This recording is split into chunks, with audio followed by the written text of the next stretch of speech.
నాన్నగారి కలల్ని, ఆశయాల్ని అంటే ఇప్పుడు ప్రజల్లోకి తీసుకెళ్ళాలంటే మీరు ఎట్లా తీసుకెళ్తారు? ఇంకా ఏమేం పనులు చేస్తారు? బేసికలీ అయితే ఇదే అనుకున్నాం. చిన్న చిన్న హ్మ్.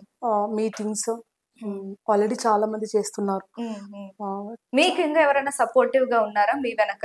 అందరు సపోర్టివ్‌గా ఉన్నారు. You are there supporting me coming. Okay. So everybody are supporting. అన్ని సంఘాల వాళ్ళు. ఇది కులాలకు అతీతంగా, హ్మ్. పాలిటిక్స్‌కి అతీతంగా నన్ను I will be going for any BRS meeting వాళ్ళు పిలిచినా వెళ్తాం. హ్మ్. ఎందుకంటే హ్మ్. ఊర్లో అంతా ఒకటే. అవునవును. నువ్వు బీఆర్ఎస్, నువ్వు బీజేపీ, నువ్వు నక్సలైట్, నువ్వు అది అని ఉండదు కదా. ఆ! అట్లా so anybody as I'm privileged that గద్దరన్న కూతురుగా I have that freedom that yes. I can go anywhere. Yes. Yes it is అక్క. నాట్ అది దట్ నిజం అక్క. హ్మ్. నేను ఏ పార్టీ వాళ్ళు పిలిచినా అవును. Happy they call me and I go. So hmm. Everybody are very supportive. Hmm. Simple అంటే మనం ఒకటేసారి పెద్ద పెద్ద పనులు చేయలేమండి ఎంతో అవును. మంది. అందుకే చిన్నగా భారత రాజ్యాంగం గురించి రక్షించండి మాట్లాడడం, ఉమెన్ సంబంధించిన ఏమైనా ఇష్యూస్ ఉంటే మాట్లాడడం, లేక హ్మ్. అక్కడ వెళ్ళి తెలుసుకోవడం. అది మేము వెళ్ళి చేస్తున్నాం. But we don't I'm not so active in the media. So ఆహాహా! వెళ్ళి అంటే ప్రతి ఒక్కటి వెళ్ళాము వచ్చాము. చాలా మందికి తెలీదు గదా! అంటే so hmm. We I be not doing that, slowly will do it. ఆ! ఏదైనా వర్క్ కంప్లీట్ అయినాక సక్సెస్ అయినాక చెప్తే చెప్తే ఇంకా బాగుంటది. అవును. ఎందుకంటే as one of the reason social media అంటే people are addicted to the social media. అందులో 80% తప్పు ఉంటే 20% మంచుంటది. మంచి ఉంది, కానీ అంతా 80% తీసుకుంటున్నాం. అదానికే అట్రాక్ట్ అయితారు. ఇప్పుడు యూత్ అంతా. దేనికి అసల ఆ! చూడమన్నా చూడరు. సో, సో నాకనిపించింది అంటే, మా నాన్న సోషల్ మీడియాని పట్టుకొని తిరగలేదు. అవును. ఆయన పని చేస్తుంటే సోషల్ మీడియానే ఆయన దగ్గరకొచ్చింది. వచ్చేది. అవునక్క. So, I that is also a sin. When you go, just go and people will play the responsibility of the social media. హ్మ్. హ్మ్. వాళ్ళే చెప్తారు. అవును. ప్రజలే చెప్తారు.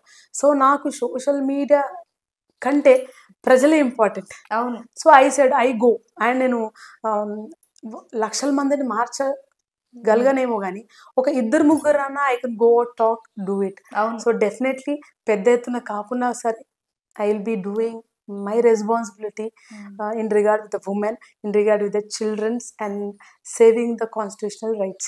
నాన్న వర్ధంతి రోజు ఏమైనా ప్రోగ్రామ్స్ అట్లా ఏమైనా చేస్తున్నారా? ఏమైనా చేయబోతున్నారా? నాన్న ఏం మొదటి ప్లాన్? వర్ధంతి రోజు మన స్కూల్లో నాన్న సమాధి ఉంది కాబట్టి హ్మ్. సమాధిని గద్దరన్న జ్ఞాన కళ స్మృతి వనం అని పెడుతున్నాం. అంటే ఆయన ఓహ్! ఓన్లీ కళాకారుడు కాదు, ఆయన అవును. జ్ఞానవంతుడు కాదు, చాలా అవునక్క. మేధావి. అవునక్క. అందుకే గద్దరన్న జ్ఞాన కళా స్మృతి వనం హ్మ్. అని హ్మ్. పేరు పెట్టి ఆ రోజు స్కూల్ పిల్లలు మార్చి వేసి తనకు సెల్యూట్ కొట్టి నాన్న రాసిన పాటలు పాడి మార్చింగ్ నుంచి వెళ్ళిపోతారు. హ్మ్. తర్వాత స్కూల్లో పిల్లలకి అందరికీ భోజనం అరేంజ్ చేసాం. ప్రజలందరూ ఆహ్వానితులే. మేము ముందు కూడా చెప్పామన్నమాట. మొత్తం 365 డేస్ గద్దరన్న జ్ఞాన కళా స్మృతివనాన్ని సందర్శించుకోవడానికి ప్రజలంతా మార్నింగ్ 7 నుంచి సాయంత్రం 7 వరకు 365 రోజులు హ్మ్. ఓపెనే ఉంటది. హ్మ్. కానీ ఒక్కటేందంటే వాచ్‌మెన్ మీ పేరు, మీ నంబర్ రాసుకొని లోపలికి వదులుతారు. అంతే. He will do his job. హ్మ్. అది తప్ప ఇట్స్ పొద్దున సాయంత్రం దాకా it is open for everybody. ఆ రోజు అందరూ వచ్చి సందర్శించుకోవచ్చు అని చెప్పి ఆ రోజు ఈవినింగ్ గద్దర్ ఫౌండేషన్ ఆధ్వర్యంలో హ్మ్. రవీంద్ర భారతిలో పెద్ద ఎత్తున ఓకే. మొదటి వర్ధంతి నిర్వహిస్తున్నారు. జరుపుతున్నారు. నాన్న ఒంట్లో బుల్లెట్లున్నాయి. అవి తలుచుకుంటే మీకు ఏమనిపిస్తది? ఆ బుల్లెట్లు పెట్టుకొని ఇన్ని రోజులు అసలు ఎట్లుంటున్నాడు? నాకే ఇట్లా ఇట్లా ఒళ్ళు జలదరిస్తదనమాట. నాకు కూడా అట్లే అనిపిస్తుంది. ఎట్లుంటాడు ఎట్లుంటున్నారు? అసలు అంటే దానికన్నా ముందు ఆయనకి ఆ పెయిన్ ఉంటదా అక్క? పాపం పెయిన్ ఉందని చెప్పడాయన. హ్మ్. హ్మ్. ఆయనకేమైనా అనిపించినా హాస్పిటల్‌కి వెళ్ళిపోయేవాడు. ఆ! ఈవెన్ ఆపరేషన్ డెసిషన్ ఆయనే తీసేసుకున్నాడు. హ్మ్. అనమాట. "వద్దు నాన్న" మా అన్న వదిన మీద ధైర్యం చేసి చెప్పారు. "వద్దు నాన్న, you are taking high risk నాన్న" హ్మ్. అని చెప్పి వాళ్ళిద్దరు ధైర్యం చెప్పి మాకు చెప్పడానికి కూడా సరే అని అనిపించింది. సో, వెన్నుముక్కలో వెన్నుముక్కకు జస్ట్ ఒక హ్మ్. 1, 2 ఇంచెస్ లోపట బ్లడ్ ఆల్రెడీ ఉంది. హ్మ్. 1997లో తలిగింది. హ్మ్. హ్మ్. అప్పటి నుంచి అలాగే ఉంది. That have affected his body in many ways. హ్మ్. హ్మ్. అది ఎఫెక్ట్ అయింది. చాలా సిక్ ఉండేవాడు. ఓహ్! అది శారీరకంగా సిక్ ఉన్నా మనకు అట్లా అనిపించదు. అనిపించదు. అసలు పర్సనల్ ఆయన్ని చూస్తుంటే అట్లా అనిపిస్తదా అక్క? అనిపించదు అసలకి. ఎంత యాక్టివ్‌గా ఉండేవాళ్ళు. అస్సలకి హాస్పిటల్ ఆపరేషన్ థియేటర్ ఎళ్ళే వరకు గూడా అసలు ఆయన పేషెంట్ లాగా ప్రవర్తించలేదు.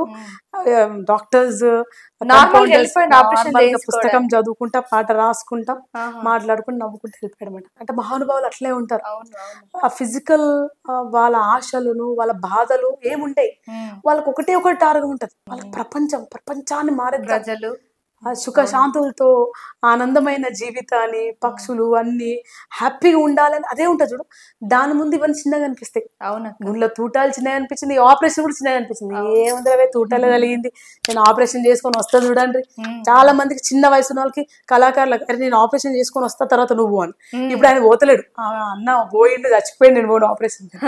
సో వాళ్ళకు ఈ నొప్పులు ఈ బాధలు వాళ్ళు ఎక్స్ప్రెస్ చేయరు. వాళ్ళ ఆశ ఏమంటే ప్రజలు ఆ సాధనలోనే వాళ్ళు తమ జీవితాన్ని త్యాగం చేస్తారు. అవునక్క. దళిత ఉద్యమంలో ఎలా పాల్గొనబోతున్నారు మీరు ఇప్పుడు రాబోయే రోజుల్లో? దళిత ఉద్యమం నేనేం పర్టికులర్ అనుకోలేదు. అన్ని ఉద్యమాలలో నేను సమానంగా పార్టిసిపేట్ చేస్తాను.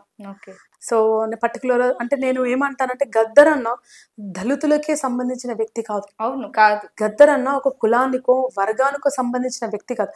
గద్దర్ అన్న ప్రజల వ్యక్తి. ఎక్కడైతే అణిచివేత అసమానతలు ఉన్నాయో అక్కడ నిలబడతాడు. సో నేను ఆ విధంగా నేను ఒక పర్టికులర్ ఇదే అని అనుకోనండి, ఇంకా వాళ్ళే పిలుస్తారు ఇంకోళ్ళు పిలవరు. ఇందాకనే అన్నా కదా, ఐఎమ్ ప్రివిలేజ్డ్, నేను చాలా అదృష్టవంతులారు. ప్రపంచమంతా నాది, నేను ఎక్కడైనా పోవచ్చు. నాన్నగారు రాసిన చివరి పాట తెలుసాక మీకు? ఆ పాట చివరి అనలేము, అది చాలా రోజులే రాస్తారు, కానీ అది బయట రిలీజ్ అయింది. 2 ఉన్నాయి పాటలు, బానిసలారా లెండిరా, తర్వాత మూగబోయిన గొంతులు. అది కోవిడ్ తర్వాత రాశాడు నాన్న.